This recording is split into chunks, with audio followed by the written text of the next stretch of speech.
नमस्कार। India debate में आप सबका स्वागत है। मैं हूं आशुतोष पाठक।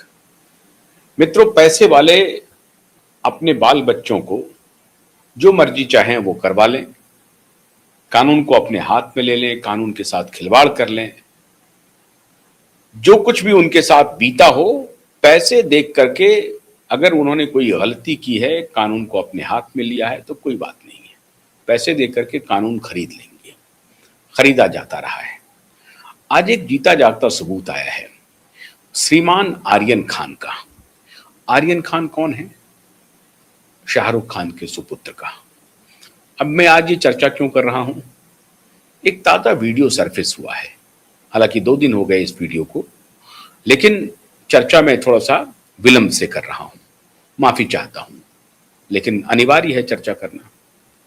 ये वीडियो है एक पार्टी से, अपने मित्र हैं, जो मित्र इनके वेब सीरीज में एक्टिंग किए होंगे शायद इनके साथ में, उनके बर्थडे पार्टी से निकलते हुए शराब के नशे में धुत चल रहे हैं, गिर रहे हैं। उनके बॉडीगार्ड्स, उनके साथ जो आने वाले लोग हैं, वो उनको सहारा दे रहे हैं और उनके बॉडीगार्ड्स कह रहे हैं, भाई जाने दो, जाने दो, जाने दो। सैकड़ों करोड़ का मालिक है बाप, सैकड़ों करोड़ के मालिक है, बेटा को करना क्या है?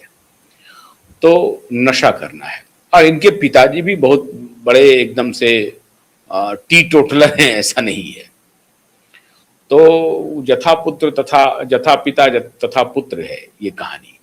वो खुद भी पता नहीं कौन सा चरस लेते हैं, गांजा लेते हैं, भगवान जाने। मुझे नहीं मालूम है सच्चाई क्या है। लोग बोलते हैं कि ये लोग सब रात भर नशा में रहते हैं और भाई फिल्मी दुनिया है, नशा तो चलता ही है। फिल्मी दुनिया नहीं है, ये नशा का खपत बढ़ाने का ब्रांड है। और खास तौर से ये जो 3-4 खान है ना, ये इसके सबसे बड़े सरगना हैं, सबसे बड़े सरगना। ये बढ़ाते हैं इस ब्रांड को पूरी तरह से।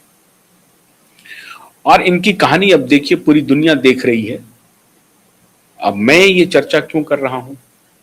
यही वो शख्स है जिस शख्स ने एक अच्छे खासे ईमानदार ऑफिसर, जिन्होंने रिया चक्रवर्ती को गिरफ्तार किया, उसके भाई शोभित चक्रवर्ती को गिरफ्तार किया और एक के बाद एक एक्सपोजे किया कि कैसे नारकोटिक्स डिपार्टमेंट भी संलग्न है इन बॉलीवुड के साथ, एक्टर्स के साथ मिलकर के, और किस तरह का ड्रग का पूरा रैकेट चल रहा है मुंबई में, और मुंबई के सहारे अंतरराष्ट्रीय ड्रग रैकेटियर्स का क्या क्या खेल चल रहा है। और ये अब धीरे धीरे भारत के गांव तक, शहर छोड़ दीजिए, शहर तो खत्म हो चुका है, गांव तक ये ड्रग कार्टेल पहुंच चुका है भारत के युवाओं को तबाह करने के लिए। इसका एक्सपोजे करने वाले थे समीर मानखेड़े, प्रामाणिक ऑफिसर।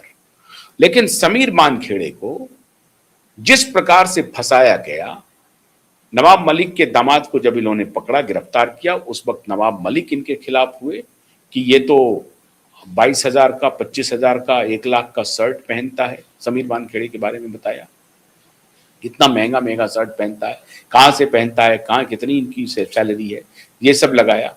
और बाद में हैरानी ये हुई कि नवाब मलिक का जो दामाद है, वो खुद नवाब मलिक के दामाद की जो मौत हुई 2024 में, वो, उसकी कल्पना आप नहीं कर सकते हैं किस प्रकार से मौत हुई।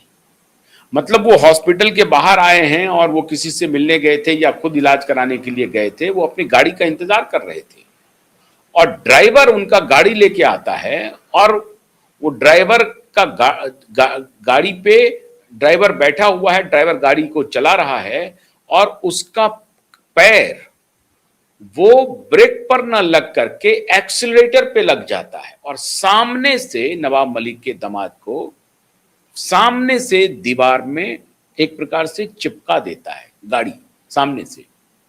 मतलब यहां पे अगर सामने में खड़ा है, नवाब मलिक का दामाद खड़े हैं, उधर से ड्राइवर आता है और हेड ऑन कॉलिजन होता है और वहीं पर उसकी मौत हो जाती है।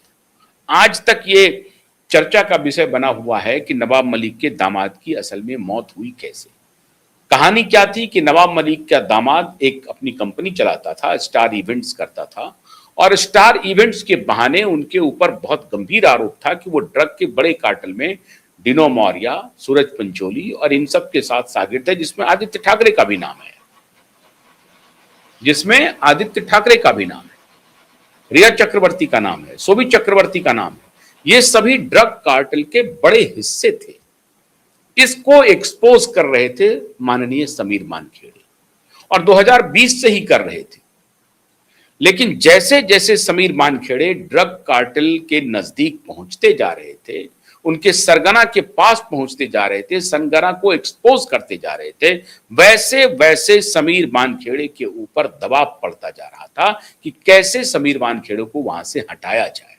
और आखिर में समीर मानखेड़े के खिलाफ जो षड्यंत्र रचा, वो उन्हीं के डिपार्टमेंट के दो भ्रष्ट सीनियर ऑफिसर ने षड्यंत्र रचा। आज वो दोनों कहां हैं, नाम लेने वाला भी कोई नहीं है, लेकिन उन्हीं के डिपार्टमेंट के दो भ्रष्ट ऑफिसर ने समीर मानखेड़े के खिलाफ षड्यंत्र रचा। और षड्यंत्र कैसे रचा?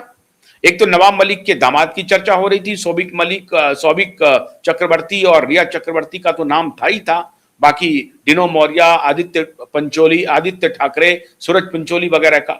लेकिन साथ साथ उस ड्रग का जो खपत करने वाले स्टार हैं, स्टार किड्स हैं, स्टार भी और स्टार किड्स भी, उन सब में इन सब के नाम आ रहे थे।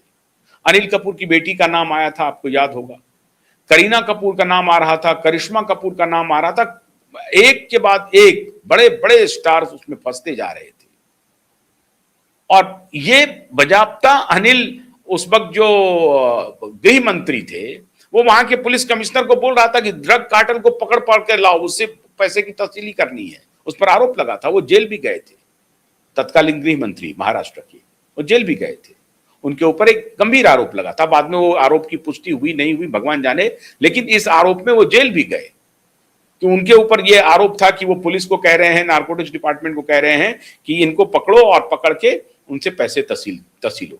और यही चर्चा तो परमवीर सिंह कर रहे थे, मुंबई के पुलिस कमिश्नर, पूर्व पुलिस कमिश्नर कर रहे थे कि हमारे ऊपर भी दबाव बनाया जा रहा था कि पैसे की उगाही करो, जिस उगाही में सचिन बाजे नाम का ऑफिसर अभी जेल में है। मुकेश अंबानी से 100 करोड़ की उगाही करने के लिए कहा गया था उनको कि एक ही दिन में इतना दिन क्यों लगाते हो, एक ही दिन में 100 करोड़ उगाही कर सकते हो तुम चाहो तो इस तरह के पूरे कार्टेल को एक प्रकार से समीर मानखेड़े अभिमन्यु की तरह घुस करके एक्सपोज किया था। लेकिन समीर मानखेड़े को फंसा दिया गया और मौका दिया इसी आर्यन खान ने। जब आर्यन खान का क्रूज मुंबई से गोवा जा रहा था, तो उस पे ड्रग में ये लोग नारकोटिक्स का और ड्रग का इस्तेमाल कर रहे थे उस क्रूज में, जो मुंबई टू गोवा यात्रा कर रही थी। जब समीर मानखेड़े ने इन लोगों को गिरफ्तार किया, तो शाहरुख खान के बेटे की गिरफ्तारी होने की वजह से अब पूरा मामला और पटाक्षेप हो गया, कोहराम मच गया। उन्होंने अपनी भी पैरवी लगाई, सब लगाया, और बेइंतहा पैसा खर्च किया शाहरुख खान ने कि कैसे भी करके हमारे अपने बेटे को बचाया जाए। और आखिर में समीर मानखेड़े के खिलाफ उसने षड्यंत्र रचा, और वो केस अभी पेंडिंग है। शाहरुख खान खुद भी नपेंगे, उनका बेटा भी नपेगा। अभी वो केस बंद नहीं हुआ है, 50 साल के बाद भी केस खुल सकता है। क्यों उस केस में शाहरुख खान नपेंगे और उनका बेटा नपेगा? क्योंकि शाहरुख खान ने आरोप लगाया कि 30 करोड़ में, शाहरुख खान ने अपने से आकर के आरोप नहीं लगाया, उनके मैनेजर ने या अन्य लोगों ने आरोप लगाया, बल्कि बिके हुए दलाल पत्रकारों ने आरोप लगाया कि 30 करोड़ में शाहरुख खान से समीर मानखेड़े की डील हुई है आर्यन खान को छोड़ने को लेकर, और 50 लाख रुपए की जो पहली खेप है, ये समीर मानखेड़े के पास पहुंचाया जा रहा है, और बाद में 50 लाख रुपए को पुलिस ने पकड़ लिया। ये देखिए, ये 50 लाख रुपए जो है समीर मानखेड़े ने मंगवाया था उनके किसी सबऑर्डिनेट इंस्पेक्टर या ये इनके साथ मिलकर के। अब सवाल ये है कि घूस लेना, घूस देना, क्विड प्रो को करना, ये जो लेने वाला है वो भी अपराधी है, जो देने वाला है वो भी अपराधी है, वो नहीं बच सकता है। तो अब शाहरुख खान से पूछा जा रहा है कि भाई 50 लाख रुपया तो कैश है, कैश आप दे रहे थे, बैग पकड़ाया है, वो कैश किसका था, कहां से आया?